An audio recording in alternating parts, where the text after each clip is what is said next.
যারা তেঁতুল খেতে পছন্দ করে না তাদেরও কিন্তু তেঁতুল দেখলে জিভে জল আসে। কিন্তু আজকের বাজার দেখে আমি মোটেও খুশি না। জাত কিন্তু এটার নাম হচ্ছে ম্যান্ডারিন। এগুলো কি ভাবছেন যে ফ্রুটস এগুলো আবার রান্না করার কি আছে? তো আমি কোনোভাবে আজকে রান্না করতে রাজি না। তো চলুন দেখি দেশ থেকে এবার কি ভালোবাসা পাঠালো। তারপর এখানে পিস ফল রয়েছে, এই ফলটা খুবই রসালো। আসসালামু আলাইকুম এভরিওয়ান।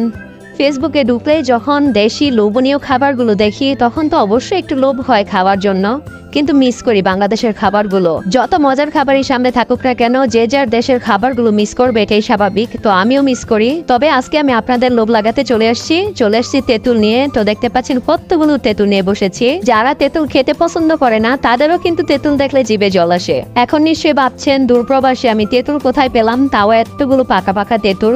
এখন বলি আসল কাহিনী। এগুলো আসলে আমাদের দেশি তেঁতুল না, এগুলো হচ্ছে থাইল্যান্ডের। আর সবচেয়ে মজার বিষয় হলো এই তেঁতুলগুলো সম্পূর্ণ মিষ্টি, একটু টক না।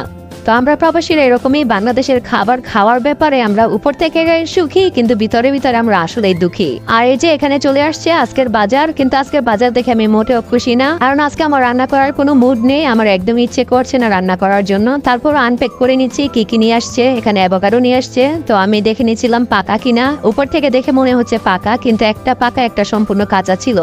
যেটা পাকা ছিল ওটার উপরে যে বরফটা ছিল ওটা কিন্তু খুলে আসছে, আর একটা কিন্তু খুলেনি, ওটা কাঁচা। তারপর এখানে আঙুর নিয়ে আসছে। এই আঙুরগুলো দারুণ মিষ্টি হয় খেতে, কিন্তু তেঁতুলের মিষ্টিটা এত পরিমাণ ছিল, তেঁতুল খাওয়ার পর যখন আঙুরটা মুখে দিয়েছি মনে হচ্ছে যে আঙুরটাই টক। তারপর এখানে পিস ফল রয়েছে, এই ফলটা খুবই রসালো এবং পাকা হলে খুব মিষ্টি, আর কাঁচা একটু টক মিষ্টি হয়। কিন্তু এই ফলটা এবার একটু অন্যরকম ভাবে ট্রাই করব, একটু সালাদের মতো করে বানিয়ে ট্রাই করব এটা কেমন লাগে। তারপর এখানে অরেঞ্জ ছিল। তো আমার বাচ্চাদের মোস্ট ফেভারিট হচ্ছে অরেঞ্জ।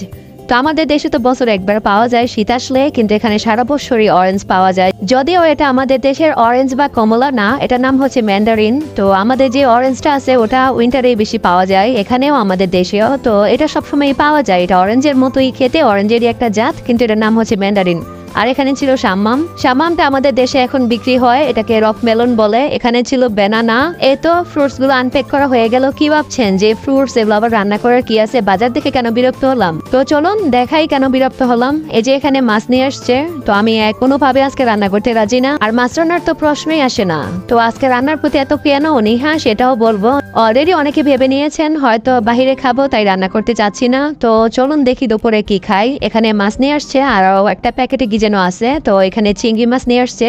তবে এটা দেখে খুব খুশি হলাম যে চিংড়ি মাছগুলো ক্লিন করে নিয়ে আসছে, উপরে যে খোসাটা একদম ফেলে দিয়ে আসছে।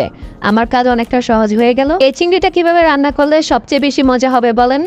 আমার তো মনে হয় লাউ দিয়ে এই চিংড়িটা খেতে খুব মজা। আর এই যে আমার দুপুরের খাবার চলে আসছে, যে কারণে আমি রান্না করতে একদমই অনিচ্ছুক। অনুমান করে বলুন তো এই দুটা প্যাকেটে কি থাকতে পারে? আমি তো এই ধরনের প্যাকেটগুলোর নাম দিয়েছি দেশের ভালোবাসা। তো চলুন দেখি দেশ থেকে এবার কি ভালোবাসা পাঠালো।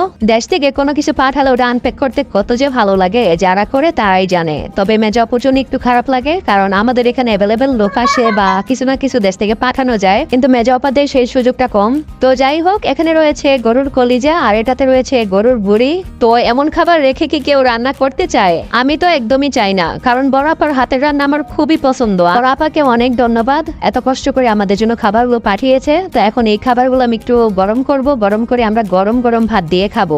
আর যারা বুড়ি খেতে পছন্দ করেন না তারা এখানে ভিডিওটা স্কিপ করে যান। আর বাংলাদেশের চট্টগ্রাম থেকে যদি কেউ ভিডিওটা দেখে থাকেন তারা আমাকে একটু জানাবেন যে আপনাদের দিকে বুড়িটা কিভাবে খায়, কারণ আমাদের এখানে চট্টগ্রামের অনেক লোকজন আছে, আমি যাদেরকে কাছ থেকে দেখেছি ওনাদেরকে আমি দেখেছি এখানে বুড়িটা একটু জোলের মতো করে রান্না করে খায়। আমরা যেমন একটু শুকনা শুকনা করে রান্না করি, কিন্তু ওরা বলে যে এভাবে আবার বুড়ি খায় নাকি। বুড়ি তো রান্না করতে হয় মানে একটু জোলের মতো রান্না করে খায় আর কি। আপনারা একটু আমাকে জানাবেন যে আসলে কি চট্টগ্রামের ওদিকে ওভাবেই খায় নাকি। আমরা তো আসলে বুড়িটা ওরকম জোল করে খাই না, আমরা একটু বোনা টাইপের করে খাই বা একটু ভাজা ভাজা করে খাই। তো এখন এখানে একটাতে আমি কলিজা বসিয়েছি আর একটাতে বুড়ি বসিয়েছি, দুইটাই একসাথে গরম হয়ে যাবে। তো আমি আপনাদেরকে বুড়ির লোকটা দেখাচ্ছি।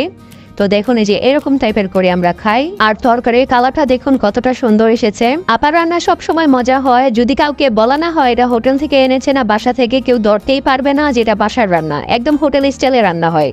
এরপর এখানে আমি একটু সালাদ কেটে নিয়েছিলাম, আর এখানে দোয়া ওঠা গরম ভাত, তার পাশে ছিল আমডাল। ও ভালো থাকবেন সবাই, ভালো লাগলে অবশ্যই লাইক কমেন্ট শেয়ার করবেন। আল্লাহ হাফেজ।